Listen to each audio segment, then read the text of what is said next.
Hello everyone. The team of legal crews are here with another important concept of Indian Contract Act 1872, that is Chapter 1 of Indian Contract Act, जो कि cover करता है section 3 to section 9. Okay, अब basically इस chapter में हमें ये बताया गया है कि कम्युनिकेशन क्या होते हैं, acceptance and revocation of proposals. Okay, तो इसका जो मेन एलिमेंट है वो है कम्युनिकेशन, बिकॉज विदाउट कम्युनिकेशन कोई भी कॉन्ट्रैक्ट फॉर्म हो ही नहीं सकता. तो चलिए लेट्स स्टार्ट. थोड़ी देर के लिए कॉन्ट्रैक्ट एक्ट साइड अपार्ट कर देते हैं और ये देखते हैं कि कम्युनिकेशन क्या होता है. बेसिकली कम्युनिकेशन होता है, अगर हम इसको सिंपल लैंग्वेज में समझे तो कम्युनिकेशन का मतलब होता है आपस में बातचीत. ओके, या फिर हम कह सकते हैं मैसेज का ट्रांसफ़र करना एक जगह से दूसरी जगह पर. ओके, और अगर हम टिपिकल हिंदी अगर समझें तो इसका मतलब होता है संचार करना. ओके, तो चलिए अब हम देखते हैं कि सेक्शन 3 क्या बात करता है हमारा. तो सेक्शन 3 हमारा बात करता है communication, acceptance and revocation of proposals. Basically ये सेक्शन कवर करता है कि communication of proposals, the acceptance of proposals and the revocation of proposals and acceptance. Basically ये तीनों चीज़ें पार्टी के एक्ट और ओमिशन पे डिपेंड करता है. ओके, कि पार्टी किस वे में कम्युनिकेट करने में कन्वीनियंट है. तो ये बेसिकली पार्टी के एक्ट और ओमिशन पे डिपेंड करता है कि पार्टी को लेटर भेजना है, कि पार्टी को ईमेल करना है, या फिर फैक्स के द्वारा उसको कम्युनिकेट करना है अपना प्रपोजल या अपना ऑफ़र. तो बेसिकली ये पार्टी के एक्ट और ओमिशन पे डिपेंड करता है कि वो किस वे में कन्वीनियंट है. तो दिस इज़ आर सेक्शन 3. अब हम आते हैं सेक्शन 4 पे. सेक्शन 4 बहुत इंपॉर्टेंट सेक्शन है जिसमें एक्चुअली बताया गया है कि communication when complete, communication complete कैसे होती है. ओके, तो हम सबको पता है कि जब भी कोई भी प्रपोज़ल देता है उसमें 2 लोग इन्वॉल्व होते हैं. एक होता है प्रपोज़र, दूसरा होता है एक्सेप्टर, या कह सकते हैं एक होता है ऑफरर, दूसरा होता है ऑफरी. तो कम्युनिकेशन कंप्लीट कब मानी जाएगी कि अगर ऑफरर ने कुछ कहा तो वो जब तक ऑफरी के नॉलेज में नहीं आएगी वो बात कंप्लीट नहीं मानी जाएगी. कंप्लीट कम्युनिकेशन तब तक नहीं मानी जाएगी. बट जैसे ही ऑफरर की बात ऑफरी के नॉलेज में आती है तो हम मान लेंगे कि कम्युनिकेशन कंप्लीट हो गया है. ओके, अब हम देख लेते हैं ये सेक्शन एक और चीज़ की बात करता है. पहला तो बताता है कि अगेंस्ट ऑफरर कम्युनिकेशन कब कंप्लीट होता है और अगेंस्ट ऑफरी कम्युनिकेशन कब कंप्लीट होता है. तो अगेंस्ट ऑफरर कम्युनिकेशन कब कंप्लीट होता है इसके लिए हम एक एग्जाम्पल पे नज़र डालते हैं. ठीक है, कि A proposes by letter to sell a house to B at certain price. ठीक है, तो वो ए की साइड से कब माना जाएगा? ए की साइड से उस दिन माना जाएगा जब उसने लेटर पोस्ट कर दिया. तो उसके हिसाब से ए के हिसाब से ए की कम्युनिकेशन कंप्लीट हो गई. अब बी के हिसाब से कब माना जाएगा? बी के हिसाब से कम्युनिकेशन कंप्लीट तब मानी जाएगी कि जब उसका लेटर बी रिसीव कर लेता है, तब इन दोनों के बीच की कम्युनिकेशन कंप्लीट मानी जाएगी कि एक दूसरे के नॉलेज में वो चीज़ आ जाए. ओके, चलिए अब हम देख लेते हैं कि रिवोकेशन ऑफ कम्युनिकेशन किस टाइप से होगा. तो same to same revocation of communication वैसे ही होगा जैसे नॉर्मल कम्युनिकेशन हो रहा था. रिवोकेशन का मतलब होता है रिजेक्ट करना. रिवोकेशन का मतलब होता है ख़त्म कर देना, एक तरीके से हम सिंपल लैंग्वेज में समझें तो जैसे एक दूसरे के नॉलेज में आता है तो वो चीज़ रिवोक हो जाएगी. चलिए, तो अब हम सेक्शन 5 की बात करते हैं. सेक्शन 5 हमें बताता है कि revocation of proposals and acceptance.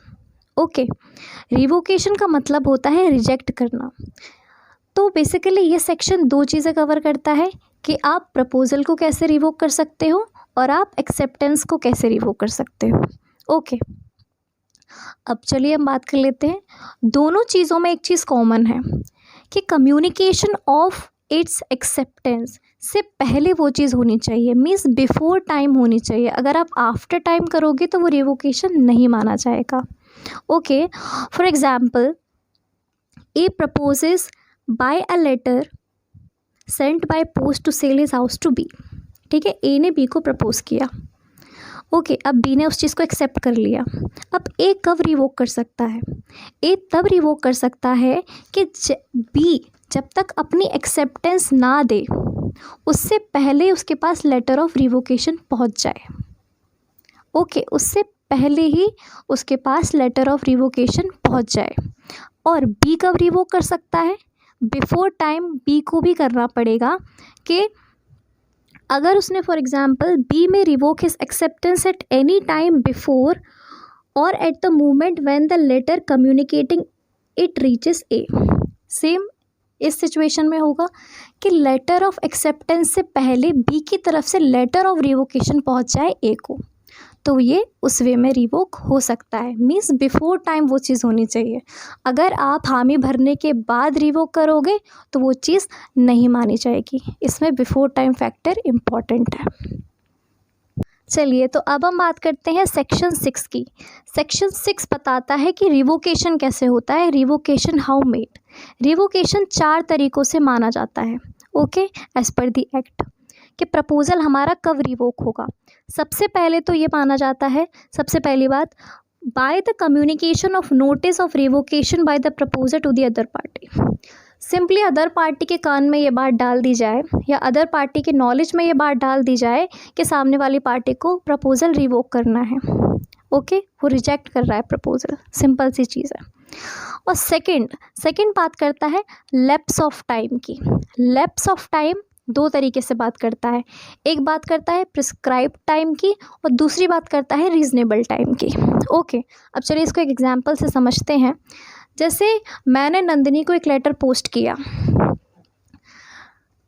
10 जून को, ठीक है, कि क्या तुम मेरा घर खरीदोगी। और मैंने बोला अगर तुम्हें एक्सेप्टेंस देनी है या फिर अगर तुम एग्री हो मेरा घर खरीदने के लिए तो प्लीज़ तुम मुझे 17 जून तक बता देना, ठीक है। पर नंदिनी का कोई जवाब नहीं आता है 17 जून तक, तो ये रिवोक वहीं हो गया क्योंकि ये प्रिस्क्राइब टाइम में मेरे को उसकी एक्सेप्टेंस नहीं मिली। ओके, अब दूसरी बात करते हैं हम रीज़नेबल टाइम की।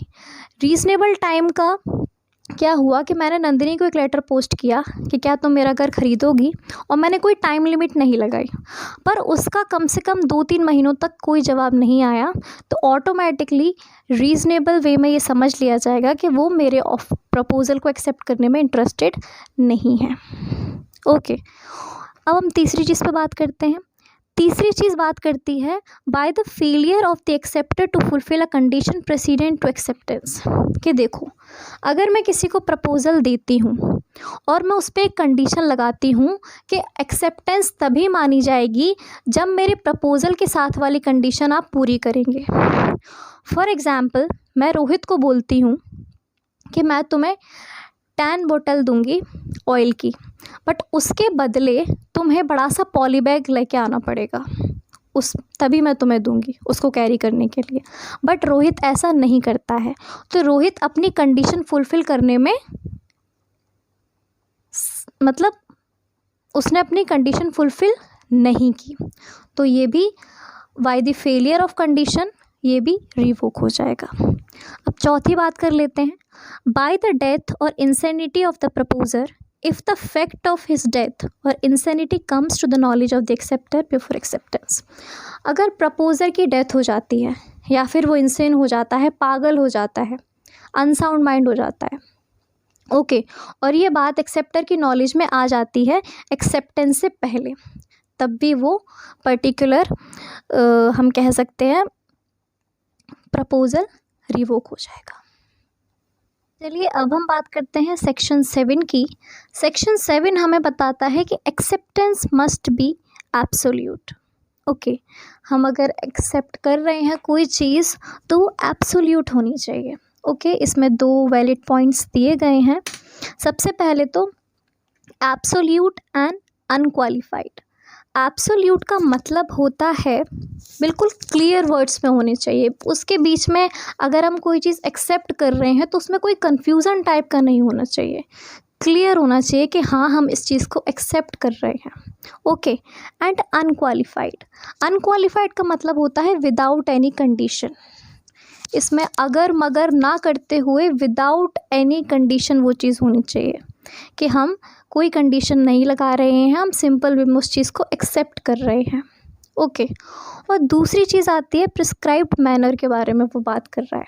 जैसे फॉर एग्ज़ाम्पल अगर मैं ए को प्रपोज़ल भेज रही हूँ लेटर से, ओके, और वो मुझे भेज रहा है फैक्स से अपनी एक्सेप्टेंस, तो मैं वहाँ ये नहीं कहूँगी कि जिस प्रिस्क्राइब्ड मैनर में मैंने तुम्हें भेजी है तुम भी उसी मैनर में मुझे भेजोगी। नहीं, आप किसी पे कंडीशन नहीं लगा सकते हो, या फिर आप ये नहीं कह सकते हो कि जिस वे में मैं काम कर रहा हूँ उस वे में ही तुम मुझे एक्सेप्टेंस दोगी, जिस वे में मैं तुम्हें प्रपोज़ल दे रहा हूँ तुम उसी वे में मुझे एक्सेप्टेंस दोगी। नहीं, मतलब ज़रूरी नहीं है कि एक्सेप्टेंस उसी प्रिस्क्राइब्ड मैनर में सामने वाला बंदा हमें दे, वो उसके ऊपर डिपेंड करता है कि वो किस वे में कन्वीनियंट है। ओके, बस इतनी छोटी सी बात इसमें कवर की गई है। तो चलिए अब हम बात करेंगे सेक्शन 8 की। सेक्शन 8 बात करता है एक्सेप्टेंस बाय परफॉर्मिंग कंडीशंस और रिसीविंग कंसीडरेशन। इसमें बेसिकली इस सेक्शन में 3 चीज़ें कवर होती हैं कि कब माना जाएगा कि एक्सेप्टेंस हो चुकी है आपके प्रपोज़ल की। ठीक है, इसमें 3 चीज़ों के बारे में हम बात करेंगे। सबसे पहली चीज़ होती है परफॉर्मेंस ऑफ द कंडीशन। अगर किसी कंडीशन की परफॉर्मेंस हो रही है, ओके, जैसे मैंने किसी को प्रपोज़ल दिया है और मैंने उस पर कोई कंडीशन लगा के दी है, अगर उसकी परफॉर्मेंस हो रही है तो मानेंगे कि एक्सेप्टेंस एक टाइप से हो रहा है। ठीक है, और दूसरी चीज़ एक्सेप्टेंस ऑफ एनी कंडीशन, और वो सामने वाले ने उस कंडीशन को एक्सेप्ट कर लिया है कि हाँ, आपने जो प्रपोज़ल के साथ हमें कंडीशन लगा के दी है हम वो फुलफ़िल करने के लिए रेडी हैं। और तीसरी चीज़ होती है रेसिप्रोकल प्रॉमिस। रेसिप्रोकल प्रॉमिस का अगर मैं एग्जांपल दूं तो अगर एक बंदा मुझे बोलता है कि आप मुझे अपनी कार दे दीजिए, इसके बदले मैं आपको 1 लाख रुपीज़ दूंगा, तो मैं उसको अपनी कार देती हूँ, वो मुझे 1 लाख रुपीज़ देता है। तो एक तरीके से यहाँ पे रेसिप्रोकेट हो रही हैं चीज़ें अगर हम देखें तो। ओके, तो ये रेसिप्रोकल प्रॉमिस होता है। तो अगर ये चीज़ हो जाती है तो इसका मतलब भी ये है कि आपका प्रपोज़ल एक्सेप्ट हो चुका है with consideration, acceptance and all. Okay, कर लेते हैं आज के लास्ट सेक्शन की, जो कि है हमारा सेक्शन 9। सेक्शन 9 बात करता है promises express and implied. Okay, acceptance हो गई मतलब वो चीज़ प्रॉमिस में कन्वर्ट हो गई। ओके, अब प्रॉमिस या फिर तो हम एक्सप्रेसिवली भी कर सकते हैं और इम्प्लाइड वे में भी कर सकते हैं। एक्सप्रेसिवली का मतलब होता है एक्सप्रेस करके, मतलब कोई चीज़ रिटन में दे के या फिर वर्ड्स में बना के अगर हम किसी चीज़ की हामी देते हैं, ठीक है, रिटन डॉक्यूमेंट्स में या वर्ड्स में। ओके, और इम्प्लाइडली मीन्स ओरली बोल देना या फिर अपने कंडक्ट से, अपने जेस्चर से शो कर देना कि yes we are impliedly giving our consent. तो ये चीज़ इम्प्लाइड हो जाती है। एक्सप्रेस मीन्स रिटन फॉर्म में, मेड इन वर्ड्स में, और इम्प्लाइड मतलब अपने जेस्चर्स, अपने कंडक्ट से शो करना कि yes you are accepting the following thing. Thank you so much. If you like the video, please subscribe our channel and share our video. Thank you so much.